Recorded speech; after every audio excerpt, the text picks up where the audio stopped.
Good morning student, welcome to class 11 statistics. बेटा आज हम करेंगे इसमें chapter number 8 arithmetic line graph और टाइम सीरीज ग्राफ। आज का जो हमारा चैप्टर है वो ग्राफ से रिलेटेड है, ग्राफ बनाना सीखेंगे। क्या है वो? अर्थमेटिक लाइन ग्राफ, जिन्हें हम टाइम सीरीज ग्राफ भी कहते हैं। होता क्या है बेटा ये, when a set of statistical data is presented on a graph paper, जब हम किसी भी स्टैटिस्टिकल डेटा को ग्राफ पेपर पर प्रेजेंट कर देते हैं, then it is called a graph. तो क्या बन जाता है हमारा? ग्राफ। ग्राफ और ग्राफ पेपर अलग है। ग्राफ पेपर हो गया हमारा जिस पर हम ग्राफ बनाते हैं। तो when a statistical data are presented on a graph paper, तो यही कहेंगे हम, when a set of statistical data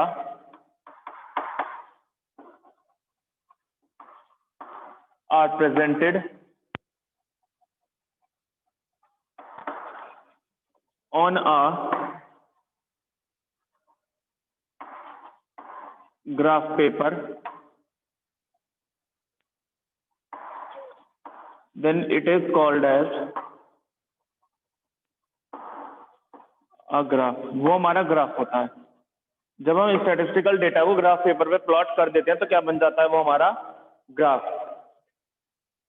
जब हम बेटा किसी भी ग्राफ पर या किसी भी ग्राफ पेपर पर डेटा को प्रेजेंट करते हैं तो वी गेट डिफरेंट पॉइंट्स, हमें अलग अलग पॉइंट्स मिलते हैं। And each point corresponding to a value of a statistical series, और हर पॉइंट किसी ना किसी वैल्यू को रिप्रेजेंट करता है। जब हम ग्राफ बनाते हैं तो हम क्या करते हैं, हम पॉइंट्स मार्क करते हैं, अपने स्टैटिस्टिकल डेटा को ध्यान में रखते हुए उसे देखते हुए क्या मार्क करते हैं, पॉइंट्स प्लॉट करते हैं ग्राफ पेपर पे। And each point corresponding to a statistical series, और हर एक पॉइंट किसी ना किसी वैल्यू को रिप्रेजेंट करता है। जब हम इन पॉइंट्स को ज्वाइन करते हैं तो वी गेट अ लाइन, तो हमें क्या मिल जाती है? लाइन मिल जाती है। And each point on the line corresponding to an arithmetic value of the variable is known as arithmetic values of a graph and is called arithmetic line graph। क्या होगा बेटा, जैसे हम किसी भी स्टैटिस्टिकल डेटा को ग्राफ पेपर पे plot करेंगे तो वी गेट डिफरेंट पॉइंट्स, हमें अलग अलग पॉइंट्स मिलेंगे। हम उन पॉइंट्स को ज्वाइन करते हैं तो हमें एक लाइन मिल जाती है। हमें क्या मिल जाती है? लाइन। एक लाइन मिल जाती है। हर लाइन, जो लाइन होगी, हर उस लाइन का हर एक पॉइंट एक कॉरेस्पॉन्डिंग अर्थमेटिक वैल्यू को रिप्रेजेंट कर रहा होगा। That's why we called is at arithmetic line graph. इन्हें हम इसलिए अर्थमेटिक लाइन ग्राफ कहते हैं क्योंकि हर एक पॉइंट, वो जो लाइन होगी उस लाइन का हर एक पॉइंट किसी ना किसी अर्थमेटिक वैल्यू को रिप्रेजेंट कर रहा है। That's why it is called as arithmetic line graph. दूसरा, टाइम सीरीज ग्राफ क्यों कहते हैं इन्हें? टाइम सीरीज ग्राफ इसलिए कहते हैं because these are the data which represent या which are according to some days, week, month, जो टाइम से रिलेटेड होता है या ईयर से रिलेटेड होता है। ईयर वाइज कोई स्टैटिस्टिकल इंफॉर्मेशन में गिवन हो सकती है, तो इसे हम टाइम सीरीज ग्राफ भी इसलिए कहते हैं। तो अर्थमेटिक लाइन ग्राफ और टाइम सीरीज ग्राफ समझ में आ गया होगा बेटा। दोबारा देख लेते हैं एक बार। जब कभी भी हम किसी भी स्टैटिस्टिकल डेटा को ग्राफ पेपर पे प्लॉट करते हैं तो वो हमारा ग्राफ बन जाता है। अर्थमेटिक ग्राफ क्यों कहते हैं? अर्थमेटिक लाइन ग्राफ इसलिए कहते हैं इन्हें हम, क्योंकि जब हम स्टैटिस्टिकल डेटा को ग्राफ पेपर पे प्लॉट करते हैं तो we get different point and by joining those points we get a line. हमें एक लाइन मिल जाती है जो ग्राफ बन जाता है हमारा। और उस लाइन के अंदर अगर हम देखें, the line, on the line we have different points corresponding to the line of an arithmetic value. उस लाइन के अंदर अलग अलग पॉइंट्स हमें मिलेंगे अर्थमेटिक वैल्यू वाले, या वो किसी न किसी अर्थमेटिक वैल्यू को रिप्रेजेंट कर रहे होंगे, इसलिए हम उन्हें कहते हैं arithmetic line graph. Time series graph किसे कहते हैं? Because these are also related to the time, year, month, week, days, ऐसे भी रिलेट होते हैं, तो इसलिए इन्हें टाइम सीरीज ग्राफ भी कहते हैं। Now next we have the construction of a graph. कैसे हम ग्राफ कंस्ट्रक्ट करते हैं?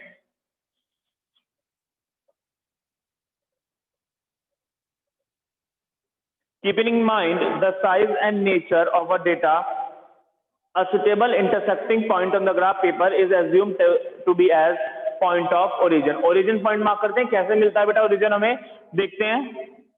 हम क्या करते हैं, ग्राफ पेपर को ऐसे डिवाइड कर लेते हैं बीच में से।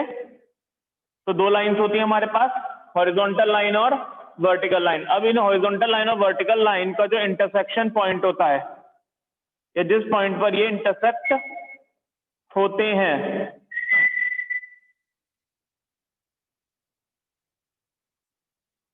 वो हमारा बन जाता पॉइंट ऑफ ओरिजिन, यानी this is the point of origin.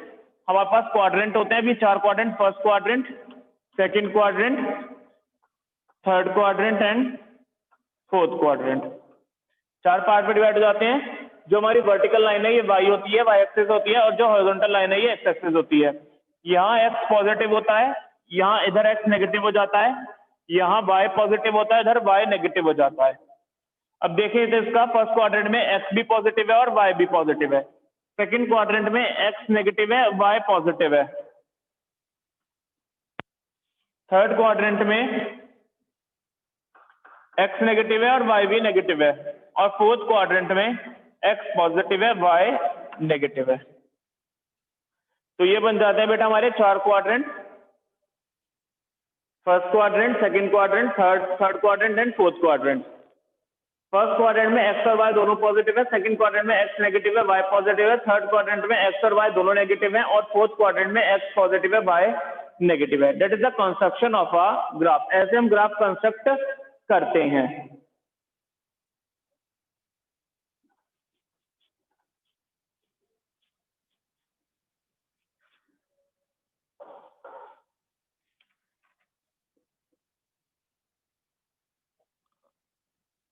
Then next we have one variable graph. अब देखते हैं बेटा वन वेरिएबल ग्राफ कैसे बनाएंगे।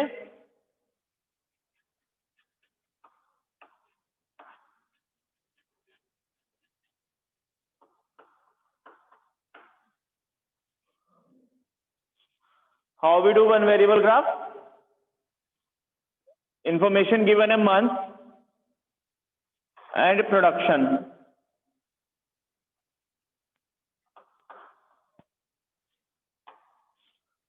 Month given है जनवरी, फरवरी, मार्च, April, May and June. Production given है बेटा हमें 5, 7.5, 5, 10, 12.5 एंड 15।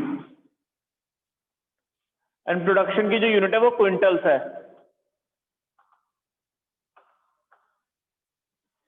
तो ये हमारा क्वेश्चन हो गया।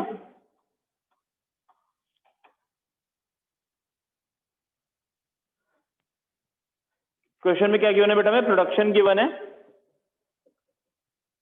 Month wise production is there,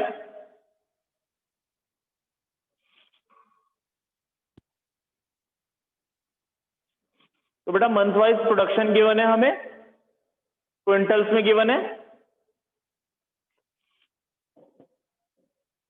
इसके लिए ग्राफ बनाएंगे अब।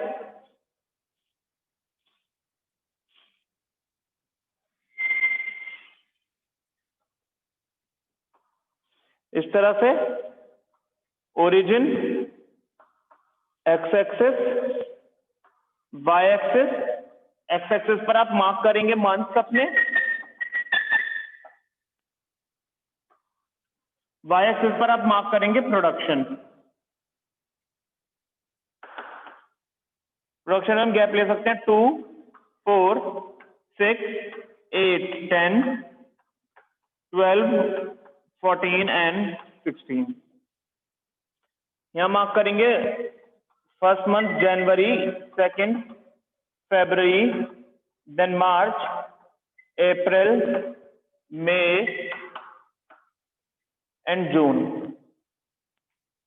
यहां हमने अपने मंथ्स मार्क कर लिए हैं।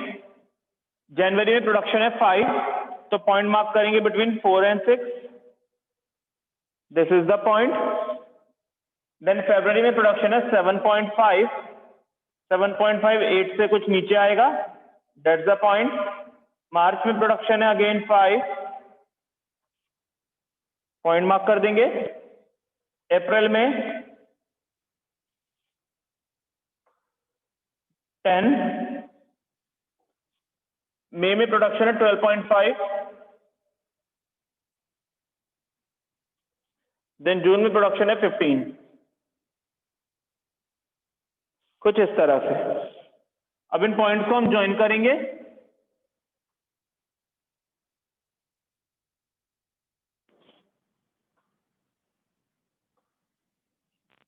स्केल की हेल्प से हम पॉइंट्स को ज्वाइन कर देंगे। ये हो गया हमारा 5, 7.5, 5, 10, 12.5 एंड 15।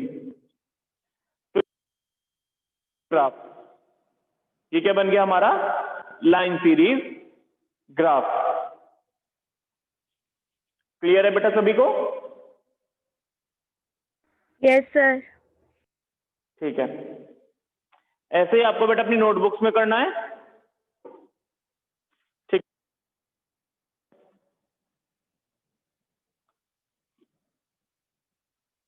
देन जैसे बेटा हमने ये सिंपल 1 लाइन ग्राफ बनाया है, ऐसे डबल लाइन ग्राफ भी हो सकता है।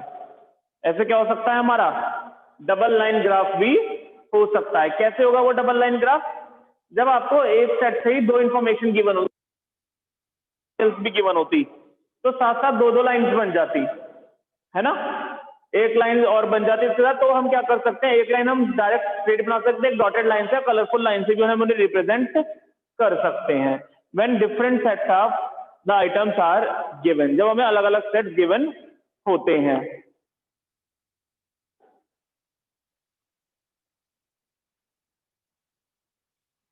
समझ गए? Yes sir. है ना, डबल लाइन ग्राफ भी आप बना सकते हैं जब आपको सेम सेट में ही दूसरी इंफॉर्मेशन भी गिवन होती है। तो पहले एक बना लेंगे, फिर उसी में दूसरा प्लॉट कर लेंगे। ठीक है,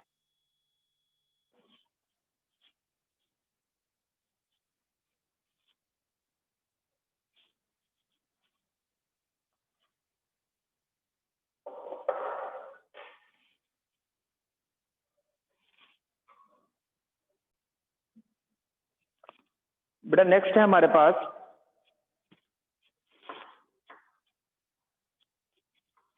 general rules for constructing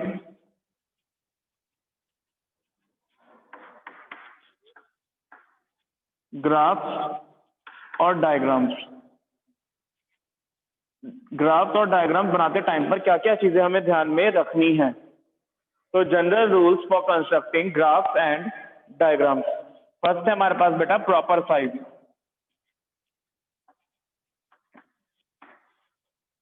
diagrams और graphs must suit the size of the paper. Paper size के अकॉर्डिंग बनाना है, ऐसा नहीं है बहुत छोटा बहुत बड़ा बना देंगे। Then proper heading, proper heading देंगे उस पर्टिकुलर डायग्राम और ग्राफ को।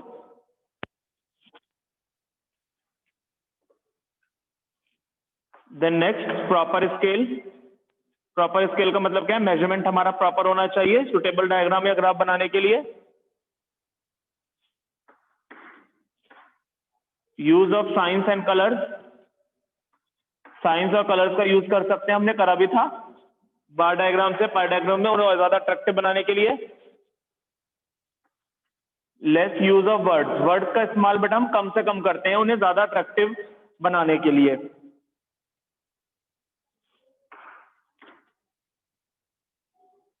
Then drawing the border. Border बनाते हैं जिससे वो और ज्यादा अच्छा लगे। सिंपल होना चाहिए बिल्कुल, which is easy to understand.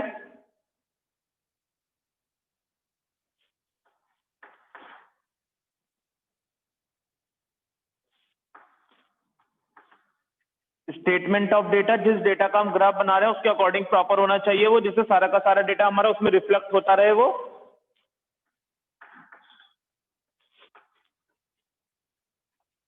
और देन लास्ट अट्रैक्टिव होना चाहिए, that attract the users. Users को अट्रैक्ट करने वाला होना चाहिए। ठीक है, तो ये थे बेटा हमारे general rules for constructing graphs और डायग्राम। ग्राफ और डायग्राम बनाते टाइम पर हमें क्या बातें ध्यान में रखनी होती हैं।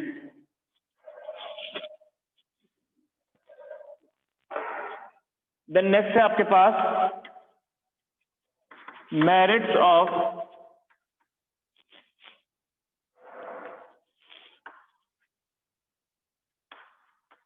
डायग्रामेटिक या ग्राफिक प्रेजेंटेशन। क्या फायदे हैं डायग्रामेटिक और ग्राफिक प्रेजेंटेशन के?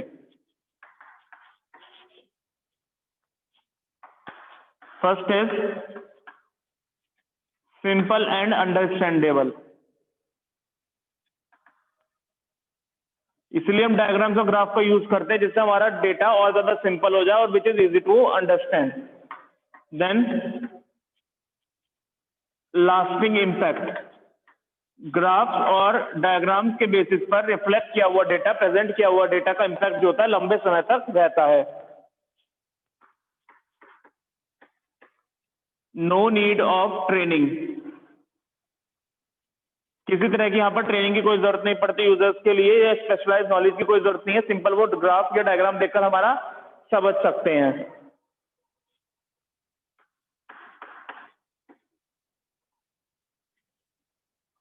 देन अट्रैक्टिव मीन्स, बहुत ज्यादा अट्रैक्टिव होता है ये, which is easily attracted the users, user को बहुत जल्दी अट्रैक्ट कर लेता है टू प्रेजेंट द इंफॉर्मेशन। तो अट्रैक्टिव मीन्स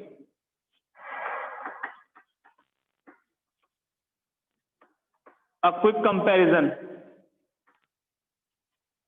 कंपैरिजन बहुत इजीली हो जाता है इससे।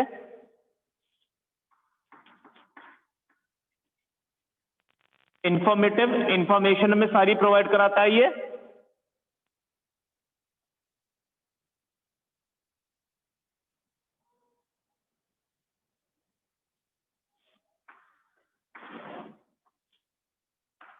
देन लोकेशन ऑफ एवरेजेस, जो हमारे ग्राफ होते हैं हमारे एवरेज को भी लोकेट करते हैं, एवरेजेस भी बताते हैं हमें।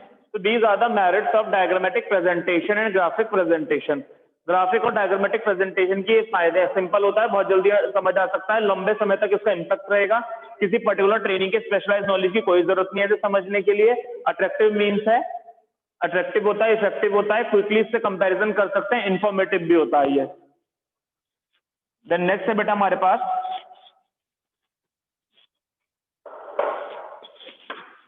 डीमेरिट, क्या क्या नुकसान है इसके। First is limited use, only a limited set of data can be represented in the form of diagrams, and in fact diagrams and graphs are generally used when comparisons are involved and when time series are to be presented। limited use है जब ज्यादा information नहीं होती, बहुत ज्यादा information है तब हम इनका यूज कर सकते हैं। then misuse, diagrams may be misused for false projections of the statistical facts, specially in case of advertisement, advertisement के केस में इनका गलत यूज किया जा सकता है। Then only preliminary conclusions, only preliminary conclusions का मतलब क्या है, it may not be always easy to derive at final conclusions after seeing the diagrams. Simple हम डायग्राम्स को देखकर फाइनल कंक्लूजन तक नहीं पहुंच सकते, प्रिलिमिनरी मतलब स्टार्टिंग स्टेज की हमें कंक्लूजन प्रोवाइड कराता है।